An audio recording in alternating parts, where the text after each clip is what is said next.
Assalamualaikum warahmatullahi wabarakatuh. Innal hamdalillah nahmaduhu wa nusalli ala rasulil karim. Asyhadu an la ilaha illallah wa la syarika lah. Wa asyhadu anna sayyidina Muhammadan abduhu wa rasuluh. Allahumma shalli wa sallim wa barik ala sayyidina Muhammadin wa ala alihi wa ashabihi wa tabi'ahum bi ihsan ila yaumil qiyamah. Allah Ta'ala fi Al-Qur'an Al-Karim. A'udzu billahi minasyaitonir rajim. Bismillahirrahmanirrahim.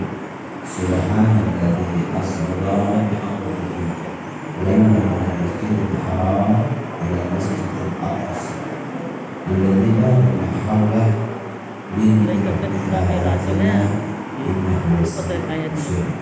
Wa qala innallahi 'ala la ilaha illa huwa fa'buduni wa aqimis sholata Saya hormati Bapak Camat, Bapak Kepala Sekolah, para guru dan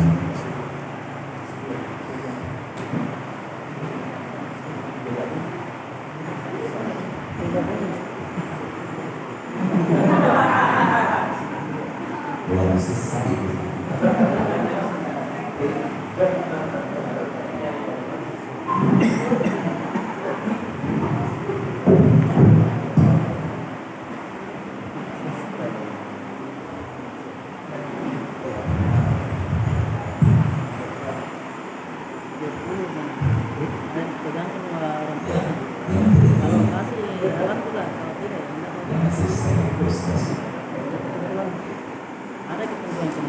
Saya hormati sama-sama donatur kita berdoa. Ini donatur kan sebenarnya bukan hanya beliau, tapi juga tadi itu sudah disampaikan nanti Bapak ada dari dulu yang pembahasan ini itu dari dulu yang dipotong bertanya orang kenapa susah dari kita itu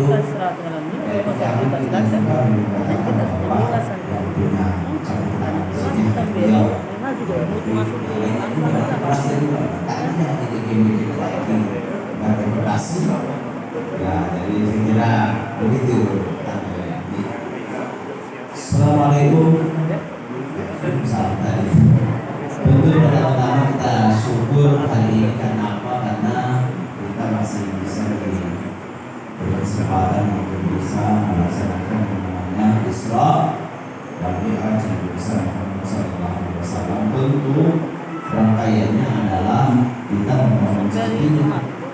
Inti Isra Mi'raj itu sebenarnya adalah sholat. Ya, selagi inti Isra Mi'raj itu adalah sholat, perintah sholat.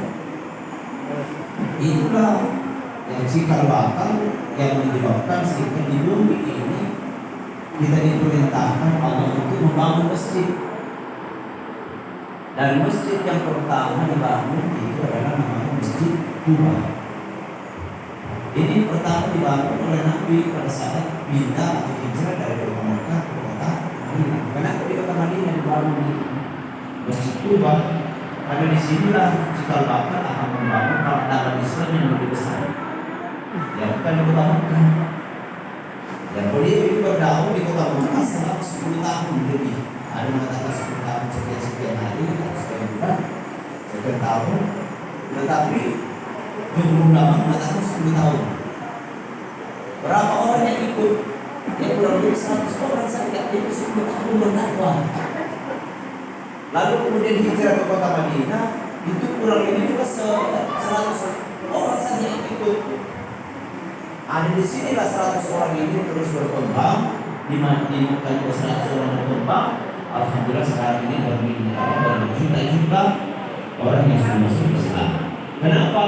Itu salah satu penyebabnya adalah ada masjid yang kita bangun. Ya, maka Nabi katakan Allah katakan dalam hadis qudsi, inna buyuti fil ardi al-masajid wa inna tuwari fiha amanah. Rumahku di bumi adalah masjid-masjid. Dan pemakmurnya adalah kampung. Jadi kalau begitu berarti siapapun yang membangun masjid itu berarti kita membangun rumahnya Allah. Bagaimana model kita membangun masjid? Inilah macam-macam. Nah, tadi itu sudah dijelaskan juga bahwa memang dari awal dulu perencanaan yang mungkin hanya sudah ada, lalu kemudian ada fondasinya, lalu kemudian yang seperti ini, lalu kemudian ada yang bertanya, nah bagaimana kalau masjid sudah dibangun dan tidak ada orang masuk? Sia-sia juga dibikin. Oleh karena itu Pak Ustaz, ini jadi PR juga buat kita bahwa ternyata masjid itu kita bangun dalam rangka untuk tempati ibadah sholat di bawah itu. Ya, tidak ada juga gunanya ini kita Isra Mi'raj kalau kita tidak sholat. Karena beliau ini sekali lagi hijrahnya Rasulullah dari Mekah ke kota Madinah itu dari masjid ke masjid. Di Mekah dari Masjidil Haram dia berangkat, bukan dari rumahnya beliau, tapi dari Masjidil Haram, walaupun rumahnya beliau dekat dari masjid. Lalu kemudian menuju kepada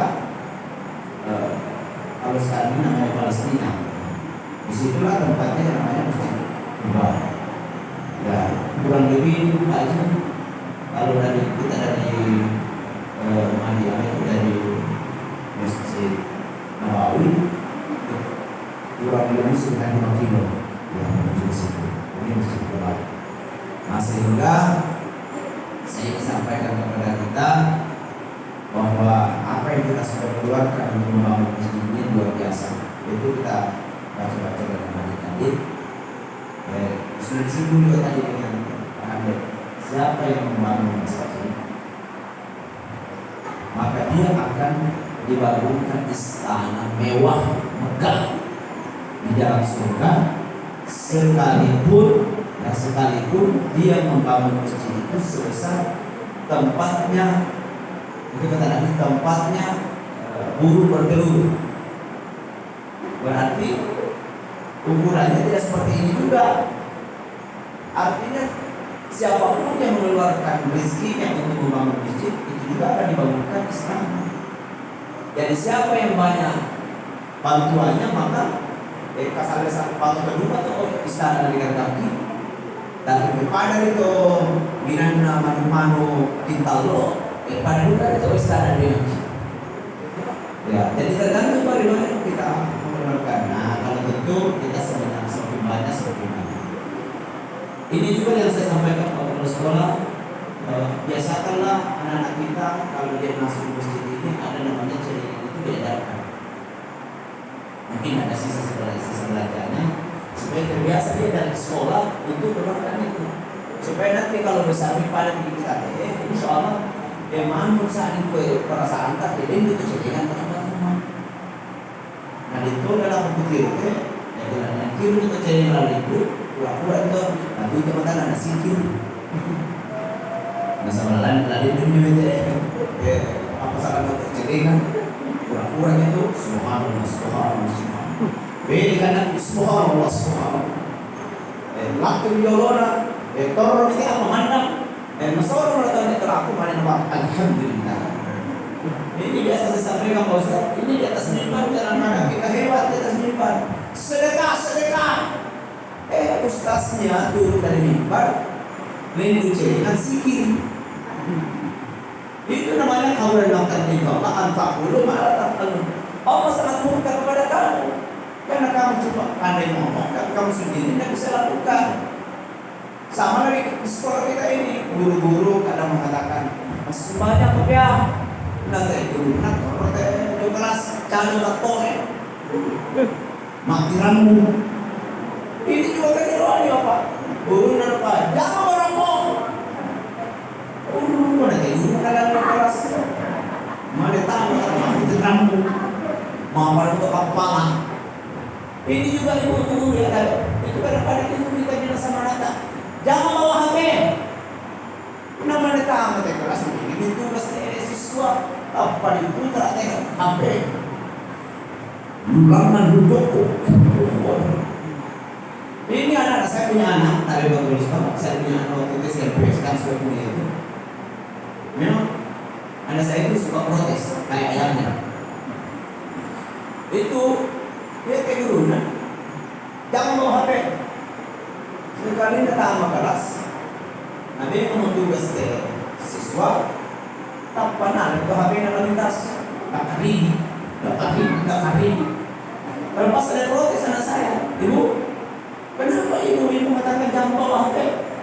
Nah ibu baru datang di sini langsung kasih tugas, langsung putar-putar itu HP tak? Ini anak-anak kan logikanya seperti itu. Berarti kita pakai logika terbalik. Ya, sama di ibu tuan ini anak tua mang asbada kopiah. Nah beda taruh nomor. Oh, Indo ada apa? Hei, kopiah, mau puasa kok? Namanya teteh kasih di mama, apa mungkin ini? Ya, apa lagi? Pakai kudung ya, tutup auratmu. Nah, malin tuh, nanti itu anak-anak laku SL keempat sama ini berang pakai daster nata itu di mana? Oh, natakan kalau pakai baju dalam. Mana mak motor mana itu? Itu apa? Ini apa? Ini juga jadi masalah. Apa yang ditanya bukan itu, bukan cerita yang ditanya kita pemimpinnya. Jadi saya kira ini kaitannya dengan kepala sekolah. Kalau kepala sekolah baru kita ini, apapun namanya baru atau lama, tetap ditanya pilih dapat nomor nanti. Ya, kullukum ra'i wa kullukum mas'ulun an ra'iyatihi. Tiap-tiap kamu dan pemimpin dan tiap-tiap pemimpin pasti akan diminta pertanggungjawaban atas apa yang dipimpin. Jadi kalau kita di sini jadi pemimpin, maka pasti kita akan ditanya oleh Allah. Ya. Karena itu saya bilang dan juga sahabat kita dari kepolisian, alhamdulillah hadir bersama-sama dengan kita. Jadi paradigma polisi sekarang ini dengan dulu itu sudah beda. Ya kalau dulunya itu polisi ditakuti, nah sekarang tidak ditakuti, jadi sahabatnya nih rakyat. Alhamdulillah. Makanya di mana-mana sekarang ini masjid-masjid sudah penuh dengan polisi-polisi. Alhamdulillah. Nah, adapun yang terjadi di Jakarta itu banyak oknum itu. Menurut orang, dia mau bisa lama apa? Sambo. Jadi itu kan oknum itu namanya. Jangan bilang setiap minggu dikata polisi di Pak Sambo lah. Saya selalu diundang ke Polres. Saya bilang tidak, saya tidak sebenarnya tidak tertarik saya bahas-bahas begitu. Ya karena itu oknum. Kebetulan dia di antara sekian polisi yang dibuka airnya oleh Allah. Nah kita sama ini Pak. Ya, sama kita ini. Ini kita ini kepala rumah tangga. Kalau Allah buka kita, tetangga itu sama air. Ya itu sama air. Masa lalu yang dosa. Ibu, Allah mau buka itu aib Pak. Dan tidak ada dilolos. Ya mulai dari akibat itu dulu. Sudah berapa banyak sholat yang kita tinggalkan? Ya. Sampai sekarang bagaimana? Paling berbeda, biasa anak kalian berita. Taruh pada itu. Dan dompet, aku sama. Ya itu dosa. Walaupun dia suami kita, bisa.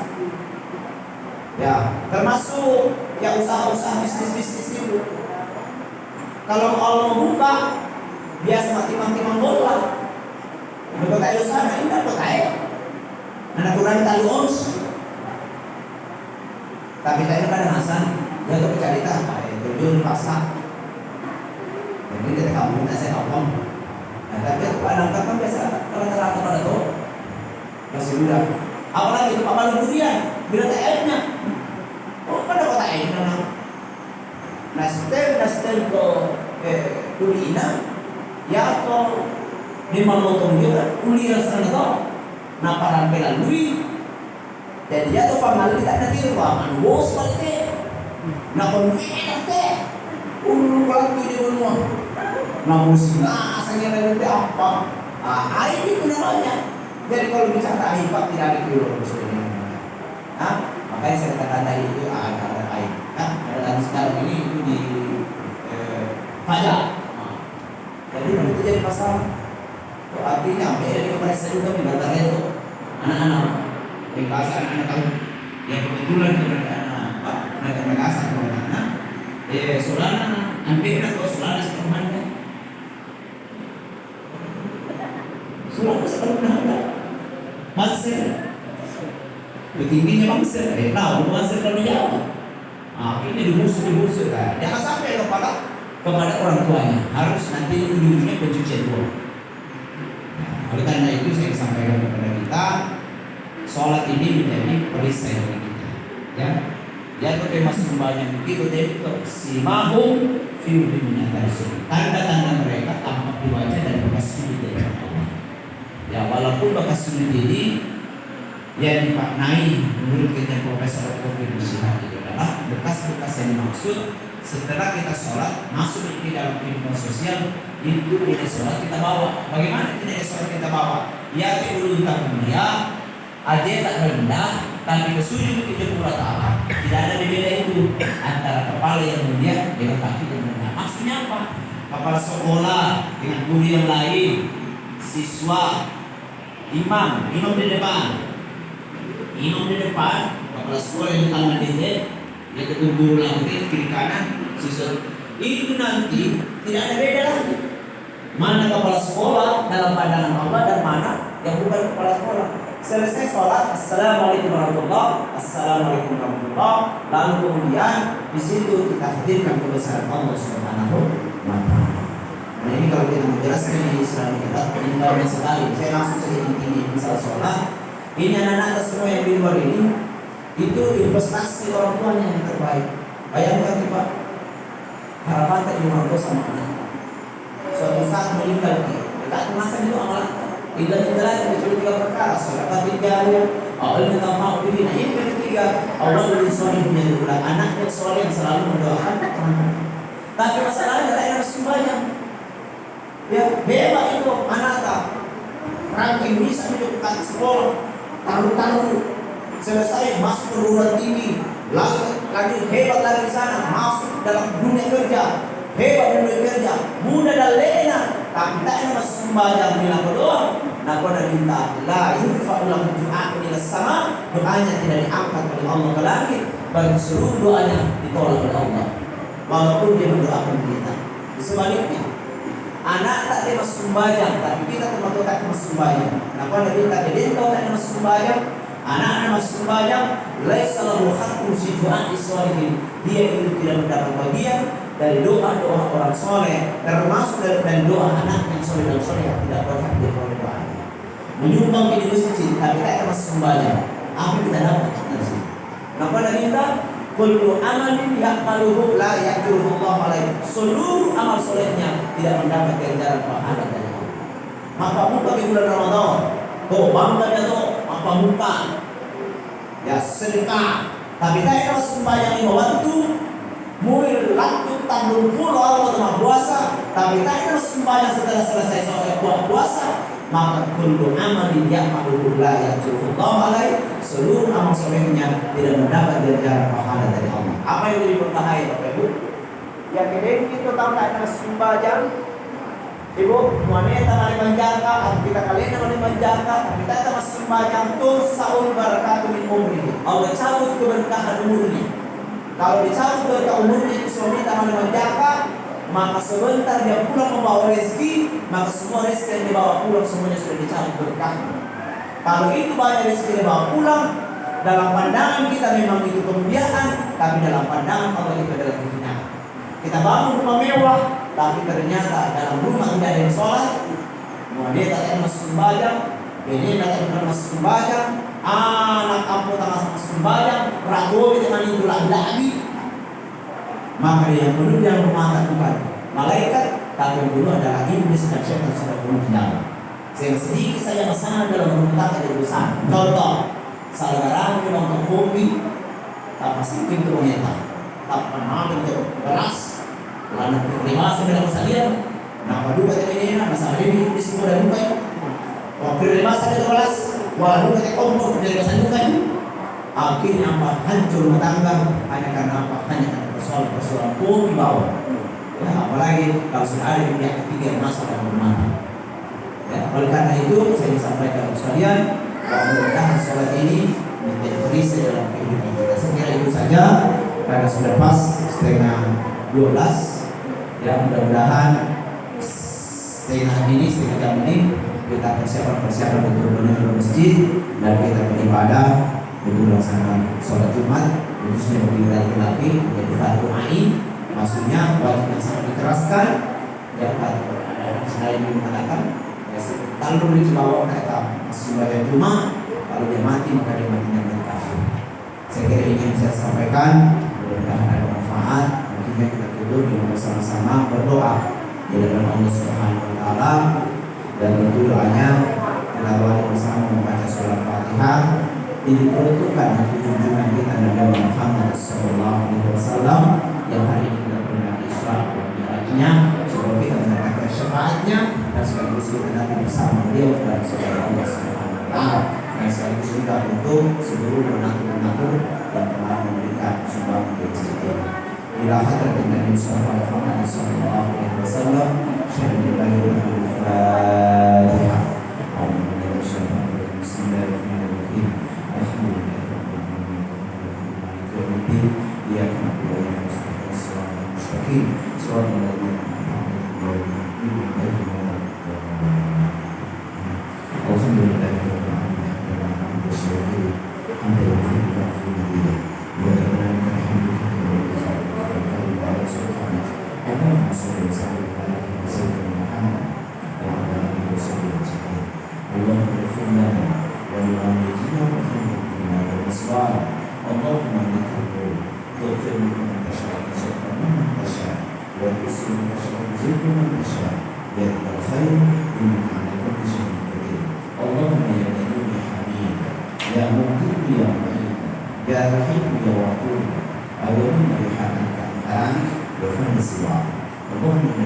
Assalamualaikum warahmatullahi wabarakatuh.